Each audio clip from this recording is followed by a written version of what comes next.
Welcome to Prince Shorthand House, exercise 3 and 4, progressive March 2021. I will dictate this matter at the rate 80 words per minute and I will repeat this matter at the rate hundreds word per minute. Be ready.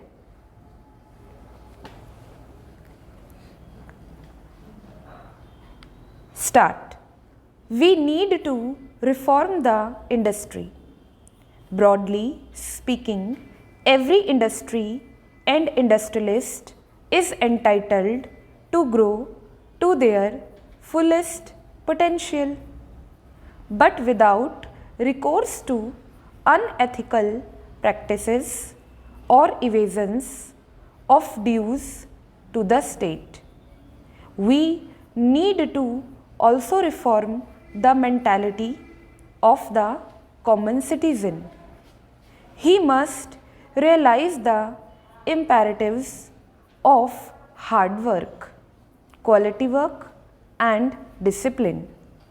Responsible citizenry demands no less, and bearing those who belong to the weaker sections of the society and hence deserve all the support of affirmative action that we can render unto them, the others should being to respect the laws which fashion and govern a sound economy, which means they must pay for what they use. And yes, they must also get what they pay for. In short, the nation as a whole needs to reform itself in order to be able to effectively face the new challenges and seize the new opportunities of the 21st century. Let us together create a mindset revolution to harmonize the objectives of economic liberalization and social liberation. Let us together build a strong, prosperous and self-confident India freed from the curses of mass unemployment, illiteracy and other manifestations of underdevelopment. And let us make India a global economic power in the 21st century.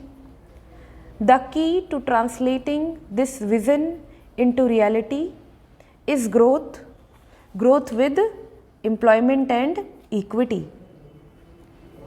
In our national agenda, we have pledged to bring sustainable GDP growth into 7 to 8% bracket from the present level of 5%. Many people doubt if it is an achievable target. I would say that this is a moderate target given both India's capacity and necessity. Even at this rate of 7 to 8%, India has to wait for well over half a century to catch up with the developed world. Can we afford to be slower than this? We must grow faster. We can grow faster. We simply have no other alternative. In the sphere of the economy, I should tell you plainly that I have inherited a weak and deficit-ridden economy. But I am not complaining.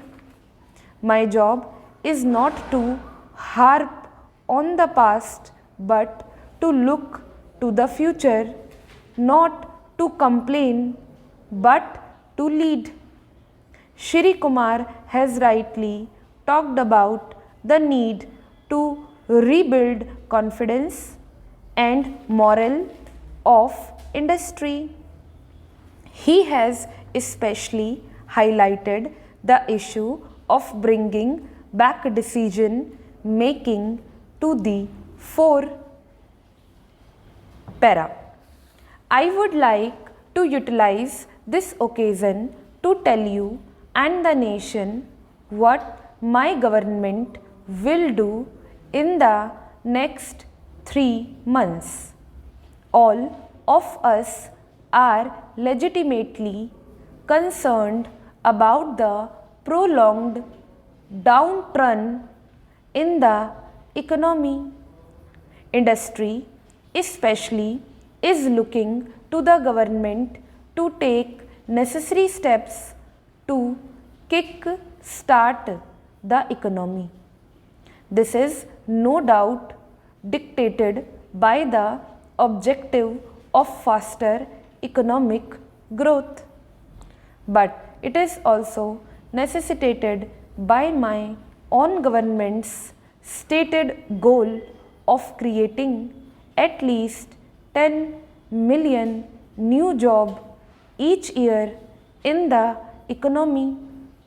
We shall soon announce a series of schemes to mobilize investable funds from idle resources existing in the country but unavailable to the exchequer. In consultation with trade and industry, we will take all necessary steps to reduce the currently untenable level of NPA as of banks and financial institutions. We will also devise machinery for resolving disputes between the revenue departments and trade and industry to speedily obtain for the government what is legitimately the state's. Also, suitable policy measures will be taken to tap new and unconventional sources of funding such as debt market instruments, pension and insurance funds for infrastructure projects. The government is committed to broaden, deepen and speed up the process of internal liberalization. In the case of globalization, we will adopt a carefully calibrated approach for reasons most of you appreciate. The government will play the role less and less of an active player in the economy and more of a legislator, facilitator and regulator. Where necessary, it will be the protector of India's commerce and industry. My government's relationship with industry will be based on trust, not marred by mistrust.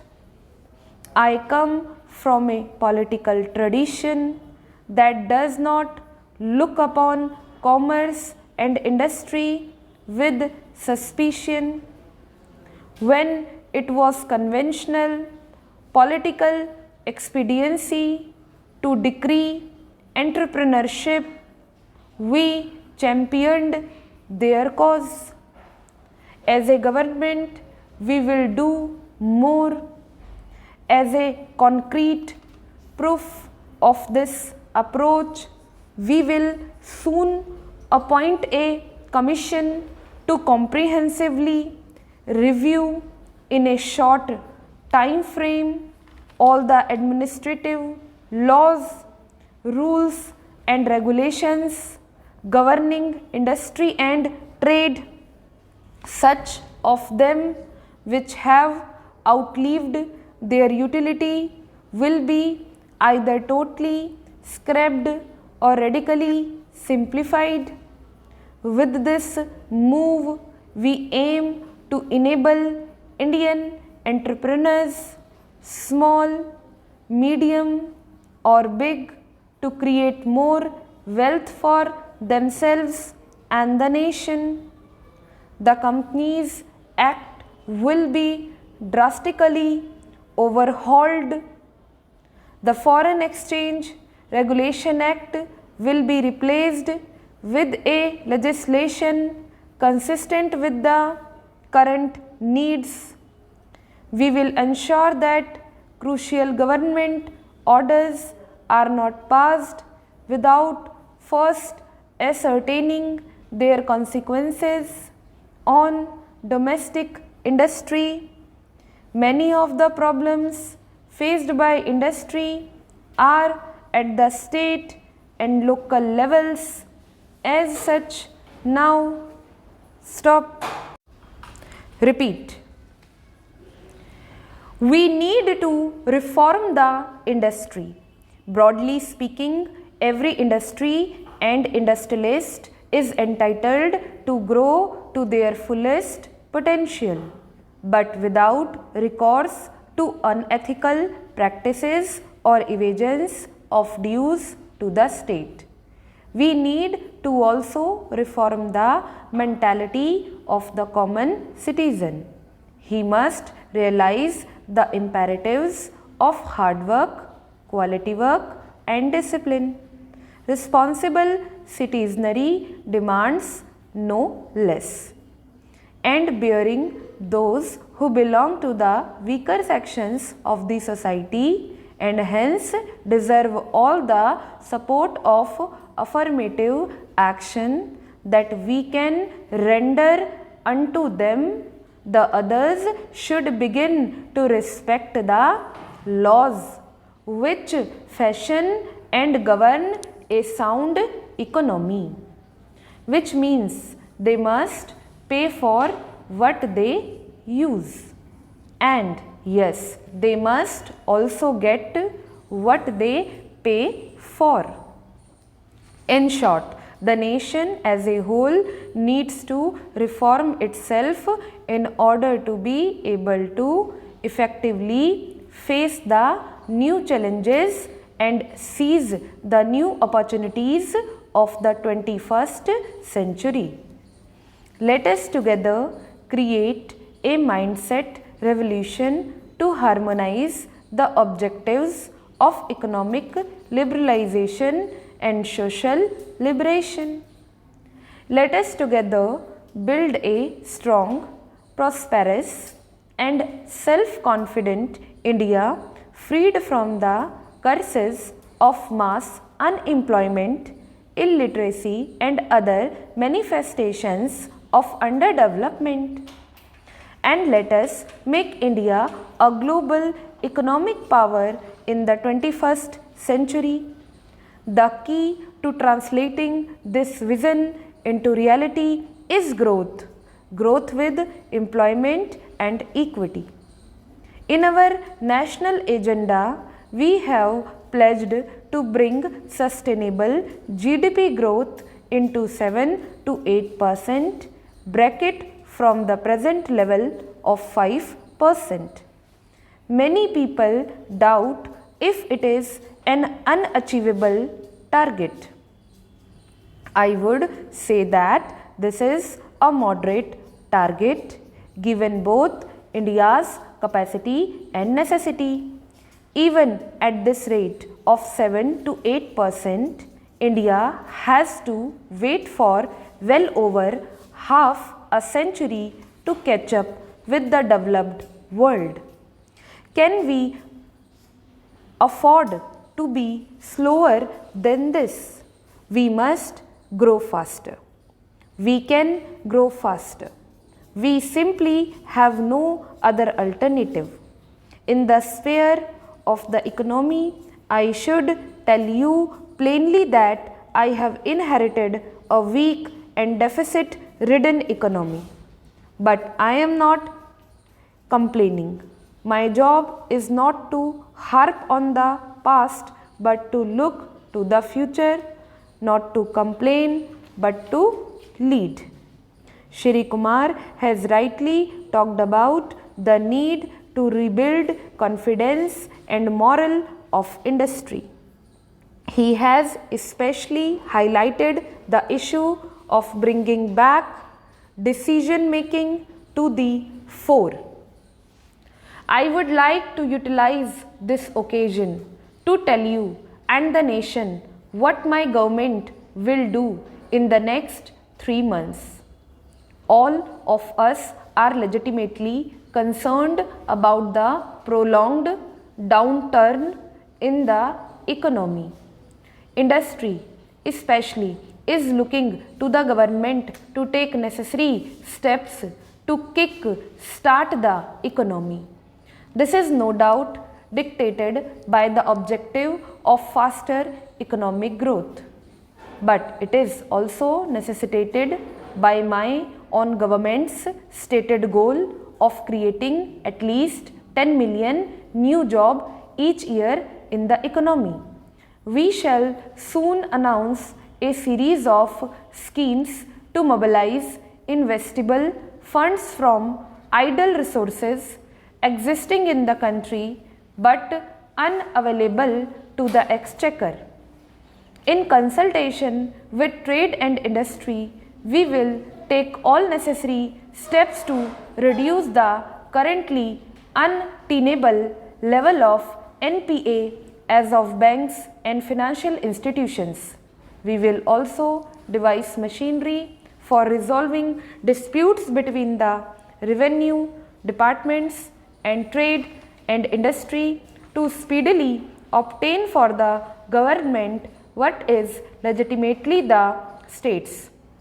Also, suitable policy measures will be taken to tap new and unconventional sources of funding such as debt market, instruments, pension and insurance funds for infrastructure projects. The government is committed to broaden, deepen and speed up the process of internal liberalization. In the case of globalization, we will adopt a carefully calibrated approach for reasons most of you appreciate. The government will play the role less and less of an active player in the economy and more of a legislator, facilitator and a regulator. Where necessary, it will be the protector of India's commerce and industry.